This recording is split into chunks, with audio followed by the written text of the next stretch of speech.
Hello everyone, मेडिकोलॉजी nursing के YouTube channel में आप सभी लोगों का स्वागत है। जैसा कि आप सभी स्टूडेंट्स को पता है कि मध्य प्रदेश व्यापम का एग्ज़ाम आपको हाल ही में कम आने वाला है, उसी के देखते हुए हमने आपके लिए क्लास प्रिपरेशन किया हुआ है। अभी तक यूट्यूब पे हमने आपके लिए 8th क्लास प्रोवाइड करवा चुके हैं। अब जो हमारा नेक्स्ट कमिंग जो आज का क्लास रहने वाला है वो 9th नंबर का आपके लिए क्लास प्रिपेयर हो चुका है। उसी के बारे में आज का हमारा अपडेट रहने वाला है। आज का हमारा अपडेट आपको कौन सा देखने को मिलेगा, तो आज का जो हमारा क्लास रहेगा वो खासकर एडमिनिस्ट्रेशन और मैनेजमेंट के रिगार्डिंग रहेगा, क्योंकि हमने अभी तक देखा है कि जितने भी प्रीवियसली ईयर क्वेश्चन हुए हैं वो तो मैनेजमेंट और एडमिनिस्ट्रेशन से रिगार्डिंग बहुत सारे क्वेश्चन आपको मध्य प्रदेश व्यापम के स्टाफ नर्स के एग्जाम पेपर में आपको देखने को मिलते हैं। तो उसी को देखते हुए हमने अभी तक आपके लिए ये वाला क्लास प्रिपेयर किया है ताकि आप एग्जाम में अच्छा सा अच्छा क्या करो, स्कोर कर पाओ। ठीक है, तो अभी तक यदि आपने हमारे YouTube चैनल को क्या सब्सक्राइब नहीं किया है तो जाइएगा और सब्सक्राइब कर लीजिएगा। उसमें आपको क्या है कि मध्य प्रदेश व्यापम की अभी तक हमने जितना भी क्लास आपके लिए प्रिपेयर किया है वो सारी ही क्लास उसमें आपको देखने को मिल जाएगा। उसमें प्ले लिस्ट में आपको फर्स्ट नंबर से लेके तो आज 9th नंबर का क्लास भी आपको देखने को मिल जाएगा। या नहीं पूछ पा रहे हैं तो इस वीडियो के नीचे डिस्क्रिप्शन में जाइएगा, वहां पे आपको सारी ही क्लास का लिंक भी देखने को मिल जाएगा। तो बात करते हैं हम आज का क्लास का। आज का क्लास क्या रहने वाला है, तो आज का क्लास हमारा मैनेजमेंट के रिगार्डिंग रहने वाला है कि मैनेजमेंट में कौन कौन से इंपॉर्टेंट आपके लिए क्वेश्चन आते हैं, कौन कौन से टॉपिक्स हैं, वैसे आज का हमारा क्लास रहने वाला है। तो चलिए शुरू करते हैं बिना किसी टाइम डिले के आज का हमारा क्लास। तो बात करते हैं हम सबसे पहले जो आज का क्लास होने से पहले एक मोटिवेशनल थॉट के साथ हम शुरुआत करेंगे कि क्या लिखा हुआ है, it always seem impossible until it's done. Okay, समझ में आ रहा होगा तो मैं समझा देता हूं कि हमको वही चीज क्या है, ऑलवेज हमेशा वही दिखता है कि जो इम्पॉसिबल होता है, और यदि वही चीज क्या होता है हमारा पॉसिबल हो जाता है तो हमको वो चीज क्या देखने को मिलती है, वो चीज हमको पॉसिबल दिखती है। डन होने के बाद वो हमें क्या दिखता है, पॉसिबल दिखता है। तो be positive, be polite and अपना जो एग्जाम है तब तक आपको क्या करना है, पॉजिटिव इन्वायरमेंट में रहना है, पॉजिटिव लोगों के साथ रहना है, जो नेगेटिव लोग होते हैं उनके साथ नहीं रहना है। अंडरस्टैंड? क्योंकि क्या होता है कि आपका जो मेंटल है वो कोई भी गलत चीजों को क्या करता है, जल्दी से जल्दी अडॉप्ट कर लेता है और अच्छी चीजों को क्या करता है, स्किप कर देता है। तो you should have to sounding arounding you positive people with positive vibe. तो उसी के साथ हम पॉजिटिव एटीट्यूड के साथ और पॉजिटिव के साथ आज का हमारा क्लास स्टार्ट करते हैं। जो आज का हमारा क्वेश्चन रहने वाला है बहुत ही इंपॉर्टेंट क्वेश्चन रहने वाला है। जो सबसे फर्स्ट वन का जो क्वेश्चन है वो आपको क्या देखने को मिलेगा, तो आज का जो क्वेश्चन आपके लिए देखने को मिलेगा, esprit de corps refers to, script de corps refers to क्या होता है। तो जो स्क्रिप्ट डेफर्स रेफर्स टू है वो क्या आता है, इसको किस रेफर्स करता है। तो हम चलते हैं हमारे ऑप्शन की तरफ कि ऑप्शन में आपको क्या क्या चीजें देखने को मिलेगा। तो बात करते हैं हम सबसे फर्स्ट वन ऑप्शन का, तो लिखा हुआ है boost of sense of unity. ठीक है, क्या ये boost of sense of unity के अंडर रेफर्स करता है। ठीक है, नेक्स्ट का बात करें हम, क्या ये करता है डेवलपिंग ऑटोक्रेटिव एनवायरनमेंट को रेफर्स करता है, या फिर बात करें हम development a sense of authority को रेफर्स करता है, या फोर्थ वन का बात करें तो डेवलपमेंट और पावर को रेफर्स करता है। तो एक चीज बता दूं मैं फ्रेंड्स, यहाँ पे जो एक चीज यहाँ पे रहने वाली है वो क्या रहने वाली है, तो एक चीज है जो स्प्रिट डी कॉप्स है वो क्या है, जो स्क्रिप्ट डी फोर्स है वो क्या है। तो इसके रिगार्डिंग यदि बात की जाए और इसके बारे में यदि हम आपसे बात करें तो जो स्क्रिप्ट डी कॉप है वो क्या है, तो जो स्क्रिप्ट डिपोर्ट है ये क्या है, ये आपका आता है प्रिंसिपल्स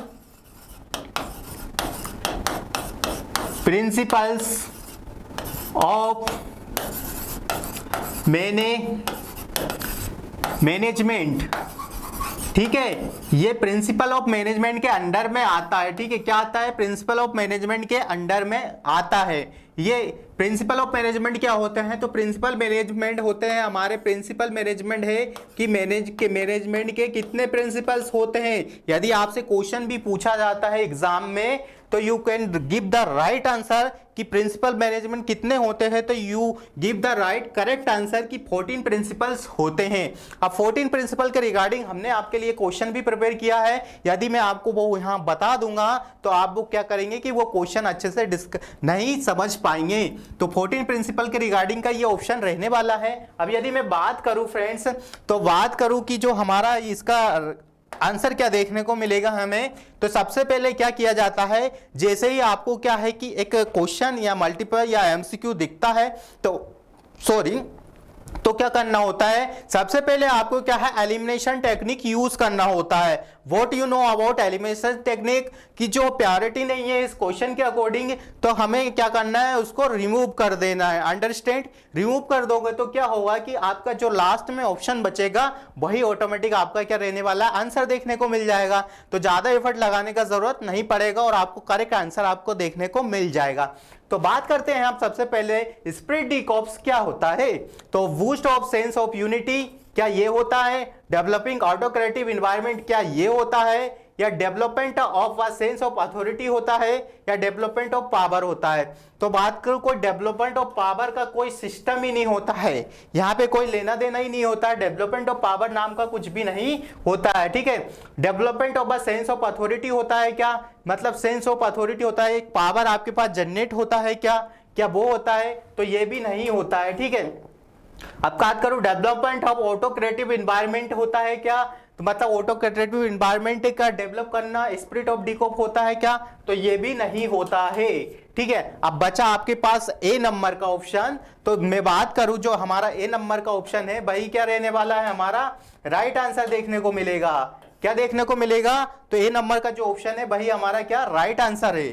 ठीक है, ये राइट आंसर है। Boost of the sense of unity मतलब यह है इसका कि एक boost of the sense of unity मतलब बूस्ट करता है, सेंस करता है और आपके यूनिटी कमांड को क्या करता है, बढ़ाता है। क्या करता है, यूनिटी कमांड को क्या करेगा, ये बढ़ाएगा। ठीक है, इसका मतलब ये होता है कि आपको एक यूनिटी बनाकर ही काम करना चाहिए। तो स्पिरिट डिकॉप्स का मतलब भी ये है कि boost of the sense of the unity. ठीक है, बात करते हैं हम नेक्स्ट क्वेश्चन का। जो हमारा नेक्स्ट क्वेश्चन रहने वाला है वो क्या पुटअप हुआ है, तो इसका आपको अच्छे से समझ में आया होगा कि इसका जो राइट आंसर है वो क्या रहने वाला है। ठीक है, नेक्स्ट क्वेश्चन का बात करें तो नेक्स्ट वन क्वेश्चन देखने को मिलेगा वो क्या है। तो जो नेक्स्ट वन क्वेश्चन है फ्रेंड्स हमारा क्या रहने वाला है, तो नेक्स्ट वन क्वेश्चन का बात करूं मैं यदि, elements of administration given by, तो जो एडमिनिस्ट्रेशन के एलिमेंट्स होते हैं, ठीक है, कितने एलिमेंट्स आपको एडमिनिस्ट्रेशन में देखने को मिलते हैं, तो मैं बताऊं आपको जो एडमिनिस्ट्रेशन के एलिमेंट्स होते हैं वो 7 एलिमेंट्स आपको देखने को मिलते हैं। ठीक है, कितने एलिमेंट्स देखने को मिलते हैं, तो एडमिनिस्ट्रेशन के एलिमेंट्स का यदि बात किया जाए तो 7 एलिमेंट्स आपको देखने को मिलते हैं। एलिमेंट्स और एडमिनिस्ट्रेशन गिवन बाय, तो अब बात करते हैं सबसे पहले हमारे क्वेश्चन के रिगार्डिंग कि हमारा क्वेश्चन क्या रहने वाला है। तो सबसे पहले बात करें हम कि क्वेश्चन में ऑप्शन क्या देखने को मिलेगा। ठीक है, ऑप्शन का बात करें हम तो जो फर्स्ट वन ऑप्शन आपको देखने को मिलेगा, तो फर्स्ट वन ऑप्शन आपके लिए क्या रहने वाला है, क्या जो एडमिनिस्ट्रेशन के एलिमेंट्स है वो फ्रेडरिक डब्ल्यू टेलर ने दिए थे। ठीक है, नेक्स्ट क्वेश्चन बात करें हम ऑप्शन का, क्या लूथर गिलिक ने उनको दिया था आपको, या बात करें हम क्या मैक्स वेबर ने दिया है क्या ये एलिमेंट्स ऑफ द एडमिनिस्ट्रेशन, या बात करें हम डगलस एमजी थ्योरी ने आपको दिया है। तो बताइएगा राइट आंसर आपके लिए कौन सा होने वाला है। तो राइट आंसर इसमें से क्या रहने वाला है, तो वही चीज हम बताने वाले हैं आपको। जो राइट आंसर हमारा देखने को मिलेगा, हम क्या करेंगे, यूज द एलिमिनेशन टेक्निक। ठीक है, तो सबसे पहले बात करें हम जो यहाँ पे देखने को मिलेगा फ्रेडरिक डब्ल्यू टेलर ने आपको क्या दिया, तो बात करूं हम इसको क्या बोला जाता है, तो इसको बोला जाता है फादर ऑफ साइंटिफिक मैनेजमेंट। इसको क्या बोला जाता है, father of scientific management theory. ठीक है, इसको क्या बोला जाता है, father of the management scientific theory बोला जाता है। तो यहाँ पे हमारा ये A1 जो ऑप्शन है वो क्या हो जाएगा, रिमूव हो जाएगा, एलिमिनेट हो जाएगा। ठीक है, यदि बात करें हम किसका बात करें हम, तो जो मैक्स वेबर है, जो इन्होंने क्या दिया था, जो मैक्स वेबर है इन्होंने क्या दिया था, तो यदि मैं मैक्स वेबर का बात करूं तो इसने क्या दिया था, तो जो हमारे मैक्स वेबर जी हैं उन्होंने क्या दिया था, तो इन्होंने मैक्स वेबर जी ने क्या दिया था, और ऑर्गेनाइजेशनल, ठीक है, मैक्स वेबर ने क्या दिया था, तो मैं यदि मैक्स वेबर का बात करूं तो मैक्स वेबर ने आपको क्या दिया था, ऑर्गेनाइजेशनल थ्योरी दिया था, ठीक है। MC Douglas MC Gregor theory का हम बात करें तो इन्होंने क्या दिया था, तो MC Douglas MG Gregor theory ने आपको क्या दिया था, तो इन्होंने क्या दिया था, सोशल चेंजेस थ्योरी दिया था। क्या दिया था, सोशल चेंज थ्योरी, ठीक है, सोशल चेंज थ्योरी इन्होंने आपके लिए पुटअप किया था, ठीक है, अंडरस्टैंड। तो आपको ये चीजें समझ में आएगी कि जो हमारे एम.डब्ल्यू. सेलर है इनको क्या बोला जाता है, तो इनको क्या बोल सकते हैं, father of social change theory, ठीक है, इसको हम क्या बोल सकते हैं, father of the social change theory भी बोला जा सकता है, मैक्स वेबर को ऑर्गेनाइजेशनल थ्योरी, और इसको father of the organisational management भी कहा जा सकता है, ठीक है। इतना आपको समझ में आया, मैं थोड़ा इसको क्लियर करता हूं, देन बताता हूं कि इसको क्या बोला जाता है, इसको फादर ऑफ क्या बोला जाता है, father of organisational, father of organisational theory of management, ठीक है, थ्योरी ऑफ मैनेजमेंट कहा जाता है, ठीक है। तो अंडरस्टैंड, ये इसके लिए रहने वाला है। तो हमारा यहाँ पे क्या बात है, फोर्थ जो ये वाला ऑप्शन है ये भी यहाँ पे रिमूव हो गया, ये वाला ऑप्शन भी हमारा गलत है और ये वाला ऑप्शन भी यहाँ पे गलत है, ठीक है। तो अब हमारे पास फ्रेंड्स बचा कौन सा ऑप्शन है, जो राइट ऑप्शन आपको देखने को मिलेगा लूथर गुलिक्स, ठीक है। क्या ऑप्शन देखने को मिलेगा, जो हमारा ऑप्शन है कौन सा रहने वाला है, तो हमारा जो राइट आंसर है वो क्या रहने वाला है, लूथर गुलिक्स आपका राइट आंसर देखने को मिलेगा। लूथर गुलिक्स ने ही एलिमेंट्स ऑफ एडमिनिस्ट्रेशन दिया है, क्या दिया है, एलिमेंट्स ऑफ एडमिनिस्ट्रेशन दिया है। अब एलिमेंट्स ऑफ एडमिनिस्ट्रेशन का यदि मैं बात करूं आपसे, तो कौन कौन से एलिमेंट्स आपको देखने को मिलते हैं, तो बात करें यदि 7 एलिमेंट्स का बात करें, मैंने जैसा आपको बताया कि 7th एलिमेंट्स आपको लूथर गुलिक्स ने दिया है। तो आपने एक क्या है कि बहुत ही फेमस जो होता है, क्या सुन के रखा होगा, एक 7th नंबर का जो एक वर्ड कॉम्बिनेशन देखने को मिलता है, वो क्या देखने को मिलता है,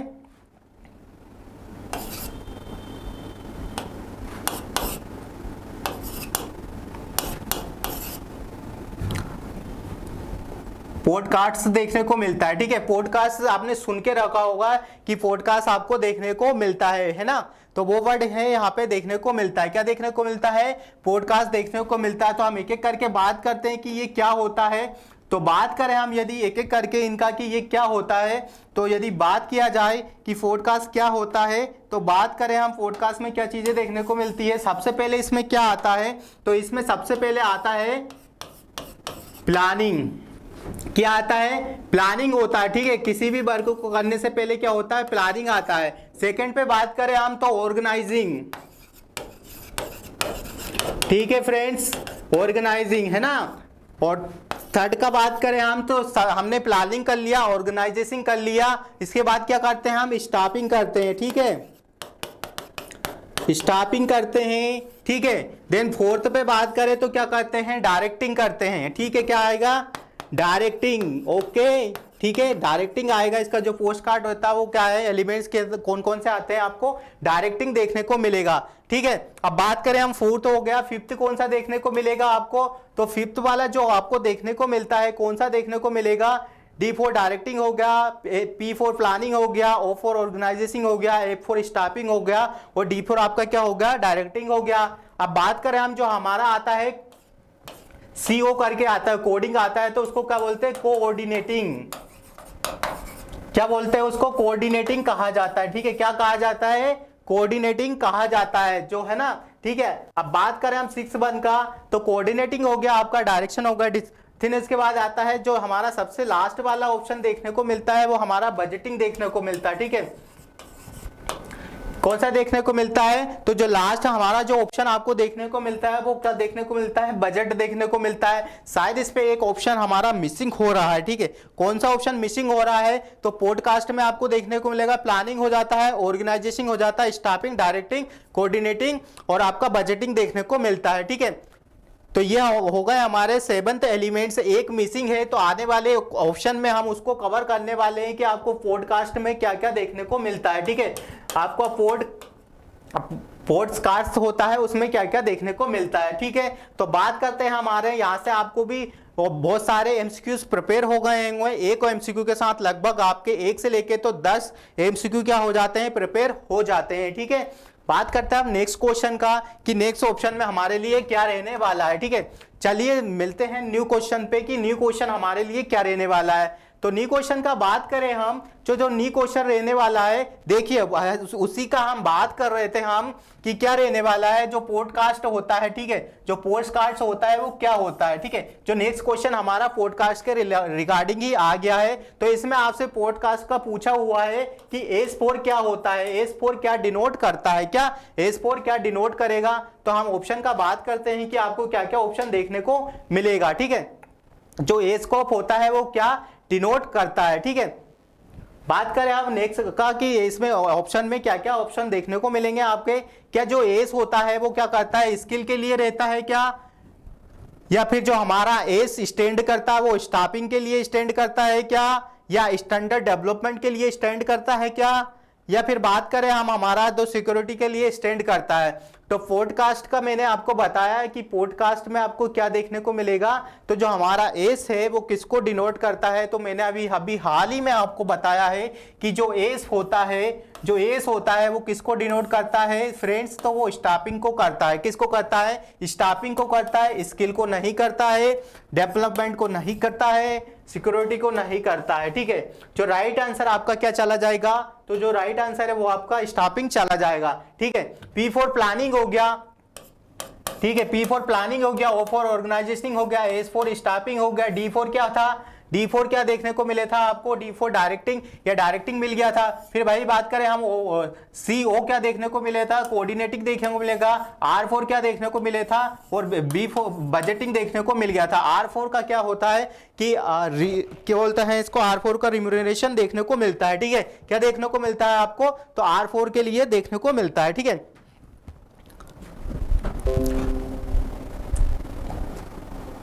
वेट करिएगा, 1 मिनट वेट करिएगा कि इसमें मे भी समथिंग कुछ एरर आ रहा है। 1 मिनट वेट करिएगा, कुछ टेक्निकल एरर आ रहा है, उसकी वजह से क्लास थोड़ा सा डिस्टर्ब हो जाता है, ठीक है।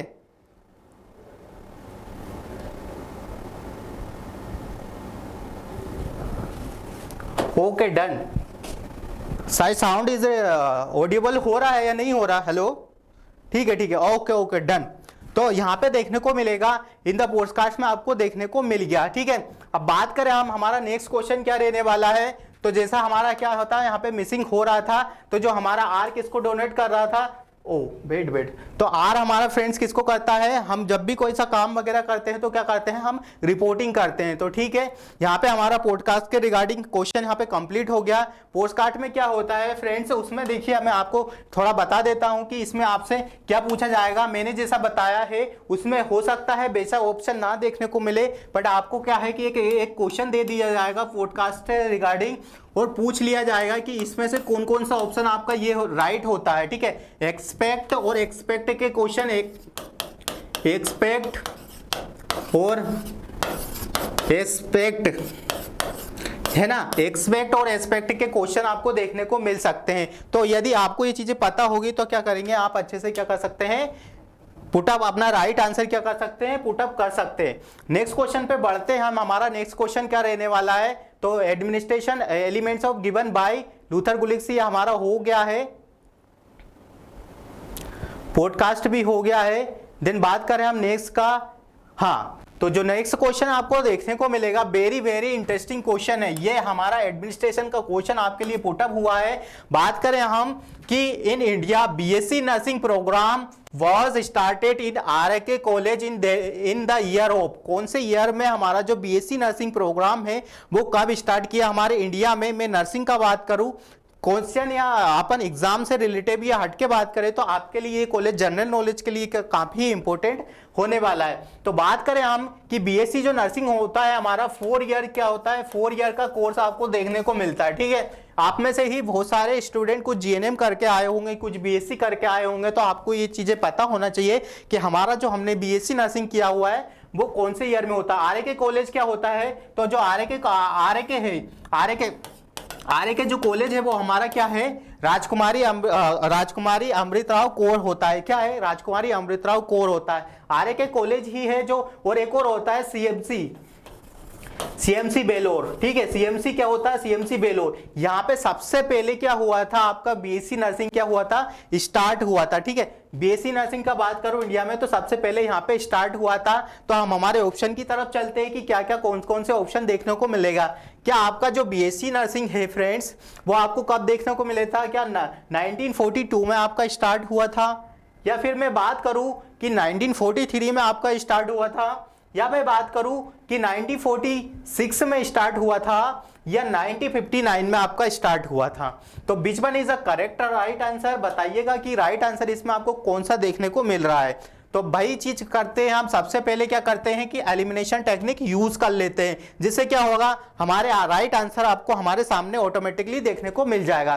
तो राइट आंसर का मैं बात करूं तो सबसे पहले किसका बात करूं, 1942 का मैं बात करूं तो ये क्या है, जो 1942 है इसमें आपको क्या देखने को मिले था, तो इसमें जो आपने सुन के रखा होगा एएनएम है ना, एएनएम सुन के रखा होगा आपने, ऑक्सिलरी नर्सिंग मिडवाइफरी, इसका जो फुल फॉर्म आता है, कभी कभी क्या होता है आपसे फुल फॉर्म भी पूछ लिया जाता है, ऑक्सिलरी नर्सिंग मिडवाइफरी है, ठीक है। ये अच्छे से याद रखना है। यहां से 1942 में स्टार्ट हुआ था, ठीक है, ठीक है, स्टार्ट हुआ था, ठीक है। 1942 में हमारा स्टार्ट हुआ था। तो यहाँ पे जो हमारा ये वाला ऑप्शन है ये भी हमारा ऑप्शन क्या हो गया, कट हो गया। अब बात करें हम हमारा 1943 का, ठीक है। 1943 में क्या हुआ था फ्रेंड्स, तो जो 1943 है वो उसमें क्या देखने को मिले था आपको, तो 1943 का मैं बात करूं तो 1943 में आपको जीएनएम प्रोग्राम स्टार्ट हुआ था इंडिया में।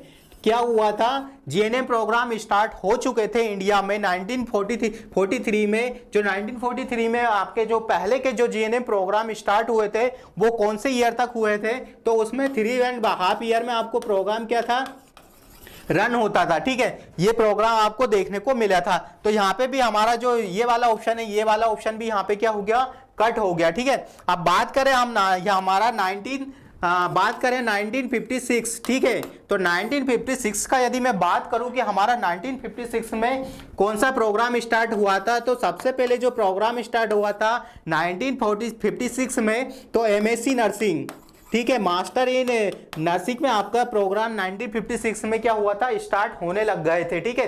तो ये कुछ एडिशनल चीज है। तो हमारा यहाँ से भी ये वाला रॉन्ग हो गया। अब मैं बात करूं 1946 में, तो जो हमारा राइट आंसर रहने वाला है कि जो बीएससी नर्सिंग प्रोग्राम स्टार्ट हुआ था तो वो कब हुआ था, वो 1946 में आरके कॉलेज और सीएमसी बेलोर में सबसे पहले इंडिया में स्टार्ट हुआ था। अंडरस्टैंड। तो ये चीजें आपको ध्यान रखना है कि BSc nursing programme was started in India, तो 1946 लिखना है। कुछ एडिशनल है, 1942 में क्या हुआ था, तो जीएनएम स्टार्ट हुआ था, 1943 सॉरी एएनएम हुआ था, 1943 में आपको जीएनएम स्टार्ट देखने को मिल गया था, और 1956 में क्या देखने को मिल गया था, तो 1956 में आपको एमएससी नर्सिंग देखने को मिल गया था। अब कुछ एडिशनल और कुछ पॉइंट का मैं बात करूं कि जो एडिशनल पॉइंट्स आपको देखने को मिलेंगे, क्या क्या देखने को मिलेंगे, थोड़ा सा मैं एड ऑन करना चाहूंगा, क्योंकि एग्जाम के पॉइंट ऑफ व्यू से ये चीजें बहुत इंपॉर्टेंट होती है। आपसे क्या है मैनेजमेंट और आपसे क्या है एडमिनिस्ट्रेशन का खास का सिलेबस में पुट किया हुआ है। इसमें मध्य प्रदेश व्यापम के आने वाले अपकमिंग 25 नवंबर को जो एग्जाम होने वाला है उसके रिगार्डिंग यहाँ पे मैनेजमेंट का इंपॉर्टेंट है, यहाँ पे पोर्शन हो सकता है, ठीक है। अब बात करें हम, सबसे पहले क्या हुआ, मैंने आपको एमएससी नर्सिंग, बीएससी नर्सिंग ये सारी चीजें बता दी। अब बात करूं हम जो हमारा 1962, वेरी इंपॉर्टेंट, तो 1962 में क्या स्टार्ट हुआ था, तो आप मैंने सुन के रखा होगा पीबीवीएससी नर्सिंग क्या स्टार्ट हुआ था फ्रेंड्स? तो पीबीवीएससी नर्सिंग आपका स्टार्ट हो गया था 1962 में। आपका पीबीवीएससी नर्सिंग प्रोग्राम है वो स्टार्ट हो गया था।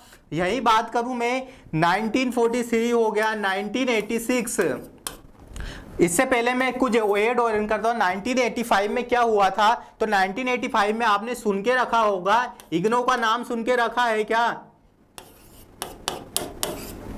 ठीक है, IGNOU, Indira Gandhi national open university. क्या होता है इसका फुल फॉर्म? कभी कभी आपसे एग्जाम में पूछ लिया जाता है। इंदिरा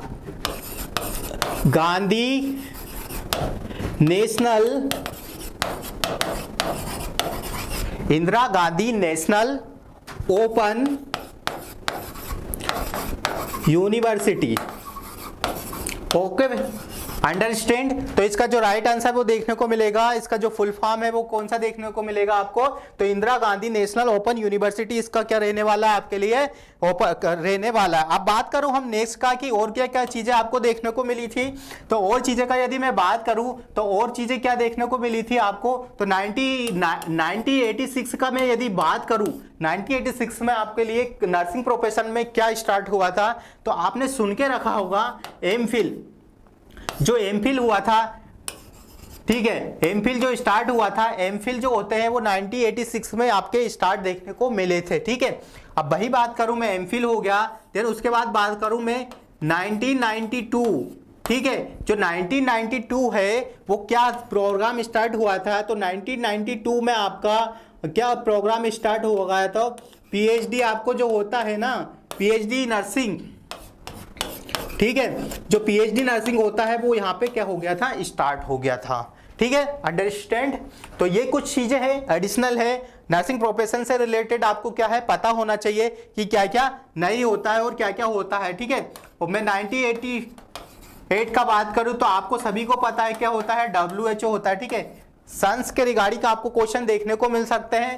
1949 का बात करूं तो INC है ना, और क्या क्या चीजें हैं जो सन्स के रिगार्डिंग आपको देखने को मिलता है। तो एग्जाम के पॉइंट ऑफ व्यू से यदि हम बात करें तो जो भी इंपॉर्टेंट ईयर है आपके अपकमिंग एग्जाम में आपको हो सकता है इसके रिगार्डिंग आपसे क्या है एमसीक्यू पूछ लिए जाते हैं। तो आई होप कि आप सारे ही ईयर एक बार अच्छे से रीड आउट करके जाएंगे। कोई सा भी ईयर आपको देखने को मिले तो आप क्या करें एग्जाम में अच्छे से पुटअप कर पाएं। ठीक है, तो बात करते हैं हम यहाँ से भी हमारे देखिएगा फ्रेंड कितने क्वेश्चन हो गए आपके, कम से कम अराउंड 10 से 15 क्वेश्चन इस क्वेश्चन से हमने कवर कर लिए। ठीक है, चलते हैं बात करते हैं नेक्स्ट क्वेश्चन का, जो इसका राइट आंसर है, जो हमारा बीएससी 1946 में स्टार्ट हुआ था। ओके, चलते हैं, मूव करते हैं नेक्स्ट क्वेश्चन का। तो नेक्स्ट क्वेश्चन क्या देखने को मिलेगा आपको? तो बात करूं मैं नेक्स्ट क्वेश्चन का, जो हमारा नेक्स्ट क्वेश्चन देखने को मिलेगा तो बहुत ही इंटरेस्टिंग क्वेश्चन है। कुछ लोगों को तो शॉपिंग विंडो के नाम से ही बहुत हंसी आ रही होगी और मन में लड्डू फूट रहा होगा कि शॉपिंग विंडो किसे कहा जाता है। ठीक है, अब एक हॉस्पिटल की बात कर रहे हैं हम, ना कि हम शॉपिंग मॉल का बात करें। एक हॉस्पिटल में शॉपिंग विंडो किसे कहा जाता है? ठीक है, खासकर लड़कियां ज्यादा ही खुश हो रही होंगी इस चीज को देख के कि शॉपिंग का जैसे आता है उनके मन में बहुत ज्यादा खुशी महसूस होती है। तो आप यह बात करें कि हॉस्पिटल में शॉपिंग विंडो किसे कहा जाता है। अब हॉस्पिटल का यदि बात करें हम कि हॉस्पिटल में शॉपिंग विंडो किसे कहा जाता है फ्रेंड्स, तो मैं बात करूं हमारे ऑप्शन की तरफ चलते हैं। क्या शॉपिंग विंडो किसे कहा जाता है? तो शॉपिंग विंडो किसे कहा जाता है यदि ऑपरेशन थिएटर को क्या आप शॉपिंग विंडो बोलेंगे? या बात करूं मैं कैफेटेरिया सर्विस एरिया जो होता है हॉस्पिटल में आपका, क्या उसको आप शॉपिंग विंडो कहते हैं? या बात करूं जो आईसीयू होता है इंटेंसिव केयर यूनिट होता है, क्या उसको आप शॉपिंग विंडो कहते हैं? अब वही बात करूं मैं यदि ओपीडी, तो ओपीडी को क्या शॉपिंग विंडो कहते हैं? तो बताइएगा, अपना राइट आंसर पुट करिएगा, एफर्ट डालिएगा अपने आप पे कि इसमें शॉपिंग विंडो किसे कहा जाता है। ठीक है, चलिए बात करते हैं हम कि इसमें जो ऑपरेशन थिएटर होता है इसको कोई शॉपिंग विंडो नहीं कहा जा सकता। तो ये वाला ऑप्शन हमारा क्या हो गया?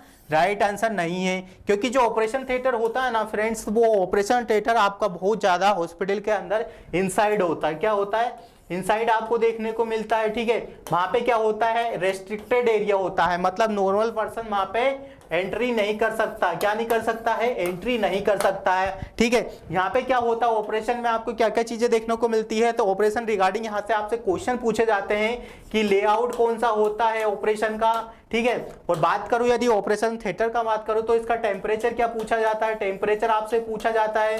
भाई बात करूं मैं इसका इंपॉर्टेंट क्वेश्चन का, तो इसमें कौन कौन सी नर्स आपको वर्किंग करने को देखने को मिलती है। तो आप में इसमें सर्कुलेटरी नर्स होता है और एक जो नर्स होता है कौन सा होता है, स्क्रब नर्स।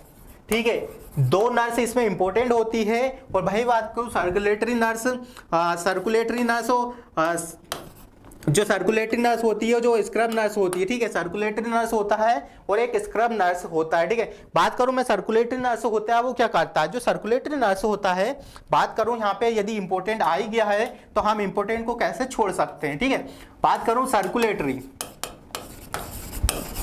नाम से ही आपको क्या है समझ आ जाना चाहिए। सर्कुलेटरी का मतलब क्या होगा, सर्कुलेटरी मतलब सर्कुलर होना, चारों ओर घूमना, वही चीज है। सर्कुलेटरी का मतलब ये होता है कि वह नर्स होती है कि जो आपका हर चीजों को प्रोवाइड करवाती है, हर चीजों को मेंटेन करती है। एक दायरा सेट होता है सर्कुलेटरी नर्स का। यदि ओटी में किसी चीज का जरूरत लग रहा है, नीड लग रहा है, तो उस इंस्ट्रूमेंट, उस पर्टिकुलर इंस्ट्रूमेंट को क्या करेगी, वो अवेलेबल करवाएगी ओटी में। सर्कुलेटरी नर्स होती है और जो भी अपना काउंटिंग वगैरह सारे ही इंस्ट्रूमेंट का क्या करती है, वो ट्रे सेटअप करवाने में भी हेल्प करती है। और सबसे जो मेन होता है वो क्या होता है कि आपका लास्ट में जो एंडिंग होता है उसमें भी क्या करती है, हेल्प करती है। पेशेंट को भी क्या करेगी, शिफ्टिंग करके आएगी।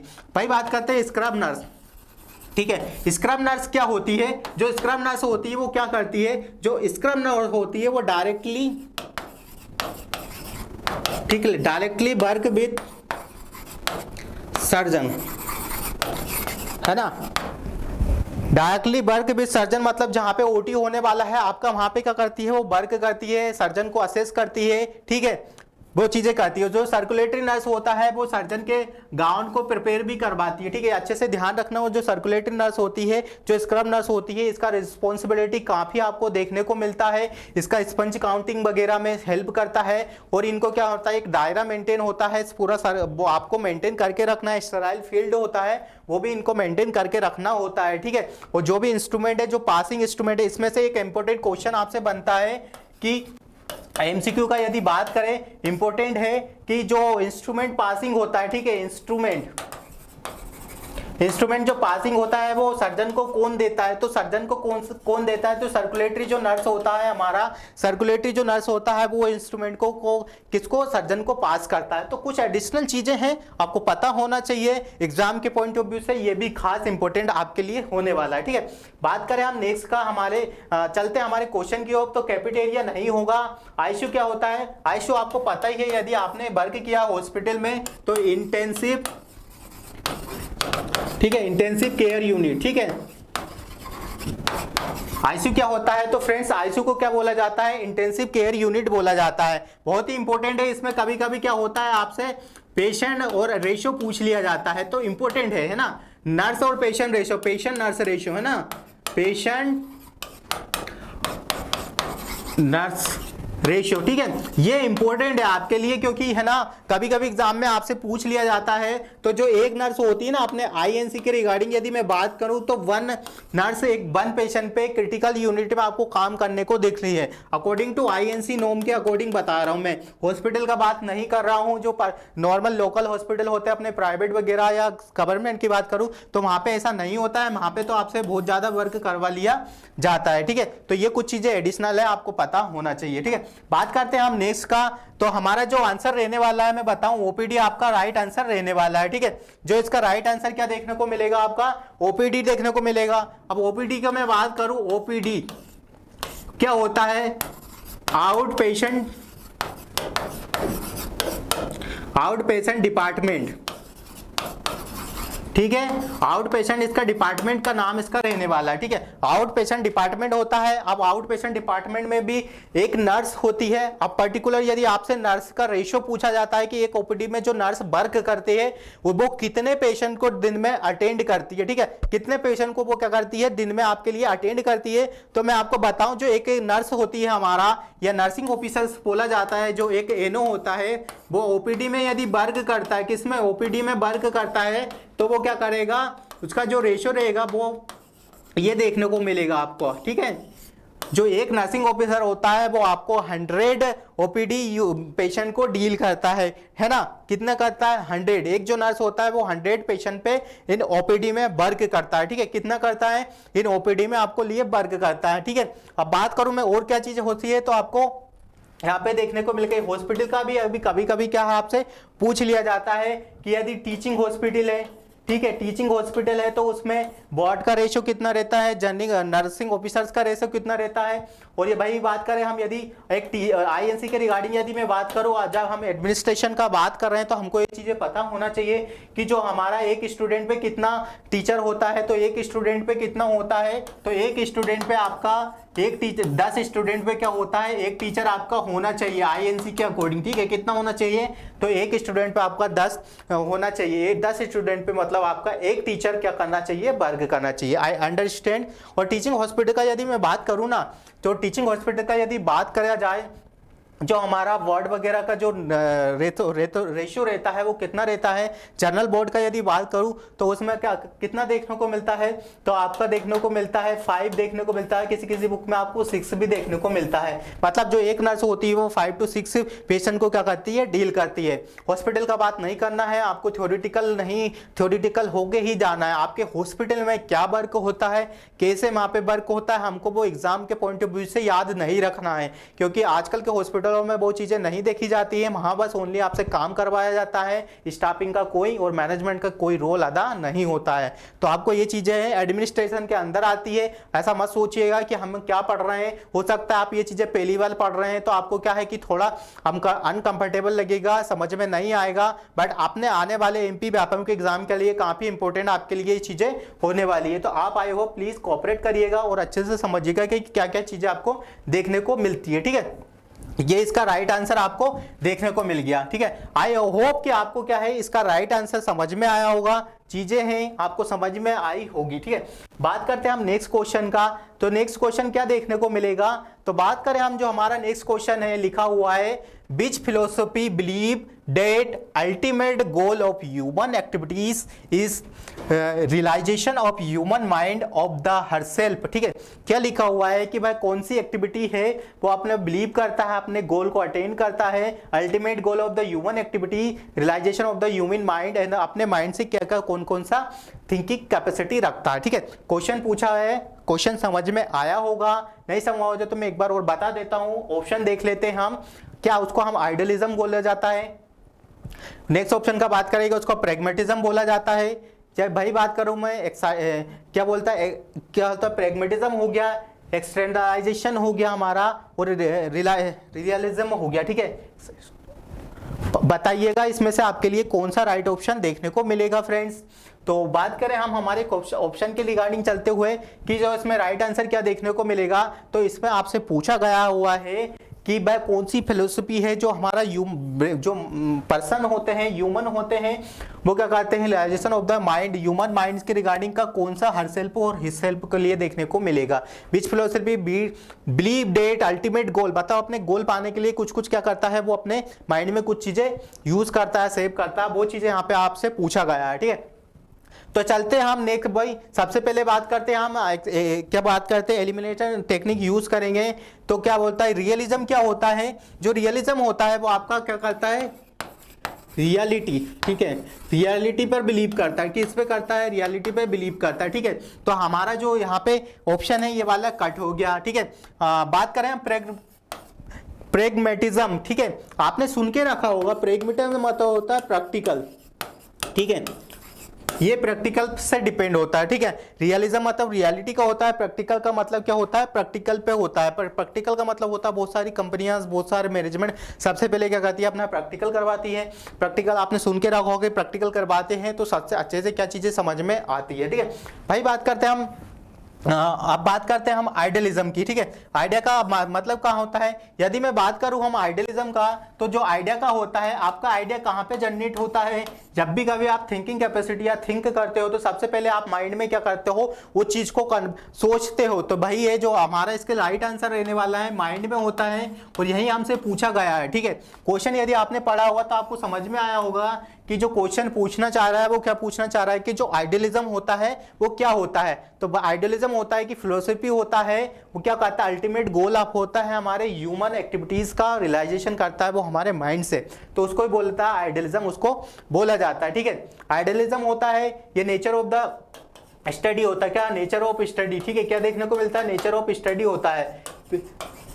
ठीक है, नेचर ऑफ द स्टडी आपको देखने को मिलता है। तो जो हमारा राइट आंसर क्या रहने वाला है, जो राइट आंसर आपका देखने को मिलेगा वो राइट आंसर आपका क्या देखने को मिलेगा, राइट आंसर आपको आइडियलिज्म देखने को मिलेगा। ठीक है, यहाँ पे हमारा ये क्वेश्चन यहाँ पे कंप्लीट हो गया है। आइडियलिज्म क्या है, प्रेगमेटिज्म क्या है, और उसके बाद यदि बात करूं मैं तीनों चीजों को मिला के, ठीक है, आइडियलिज्म को मिला के, देन बात करें रियलिज्म को मिला के, और देन प्रेगमेटिज्म को मिला के जो हमारा कन्वर्ट होता है एक्सटेंशनाइजेशन निकलता है। ठीक है, ये वाला इसका जो राइट आंसर निकलने वाला है वो इसका जो राइट आंसर क्या रहने वाला है, ये वाला इसको बोला जाता है एक्सटेंशनाइजेशन बोला जाता है। क्या बोला जाता है, एक्जिस्टेंशनलिज्म बोला जाता है। ठीक है, क्या बोला जाता है, एक्सटेंशनलिज्म इसको बोला जाता है।